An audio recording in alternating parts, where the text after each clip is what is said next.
Hello friends, welcome to my channel. आज हम करने वाले हैं Punjabi dictation. So be ready for the dictation. Start. इस पत्र सहित बोर्ड के सारे संबंधित दफ्तरां नूं लिखिया जाता है कि ਉਹ इस गल की तसल्ली कर लैण कि उक्त समय नाल संबंधित उन्हां दे प्रशासन दे सारे मैट्रिकुलेट दर्जा 4 कर्मचारियों के मुकम्मल वेरवे इस दफ्तर नूं भेज दिते गए हैं अते कोई भी कर्मचारी अजिहा नहीं रह गया जिस दे वेरवे इस दफ्तर नूं भेजणों रहिंदे होण डंडी। इत्थे यह भी लिखिया जाता है कि भिन्न भिन्न दफ्तरां तो जिन्हां कर्मचारियों के वेरवे प्राप्त होए भी हैं वह भी नामुकम्मल हैं क्योंकि कई कर्मचारियों के ना सीनियरता सूची विच दर्ज नहीं डंडी। इस मंतव की पूर्ति लई जिन्हां कर्मचारियों के वेरवे इस दफ्तर नूं प्राप्त होए हैं उसकी बिना ते एक कच्ची सीनियरता सूची तैयार करन उपरंत भेजी जाती है डंडी।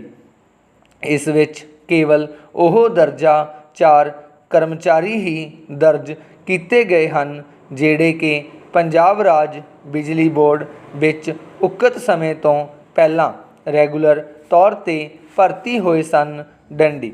इसलिए इस पत्र सहित फिर लिखिया जाता है कि इस समय नाल संबंधित जेकर कोई कर्मचारी आप जी दे अधीन काम कर रहा है तो उस तो यह सूची नोट करवा लई जावे अते जेकर वेरविਆਂ विच कोई अंतर होवे तो इस दफ्तर नूं तुरंत सूचित किया जावे डंडी। इस तो इलावा पत्र विच यह भी तस्दीक किया जावे कि आप दे अधीन काम करते किसी भी कर्मचारी के वेरवे सूची विच दर्ज होणों नहीं रहे हैं डंडी। इस तो बाद जेकर कोई कर्मचारी किसी तरह की अणगहली कारण सूची विच दर्ज होणों रह गया तो वह हेठली श्रेणी क्लर्क की तरक्की तो वांझा रह सकता है जिसकी सारी जिम्मेवारी तुहाडे दफ्तर की होवेगी डंडी।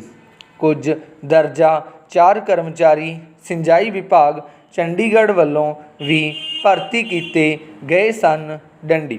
उन्होंने अपनी एडजस्टमेंट पंजाब राज बिजली बोर्ड अधीन करवाउण लई पंजाब अते हरियाणा हाई कोर्ट चंडीगढ़ विखे सिविल रिट पटीशन दायर की हुई है जिसका कि अजे तक हाई कोर्ट वालों कोई फैसला नहीं होया डंडी। इसलिए सूची विच दर्ज कर्मचारियों दियां सेवा पत्रियां अते होर रिकार्ड की छाणबीन करते समय इस तत्थ नूं ध्यान विच रखिया जावे डंडी।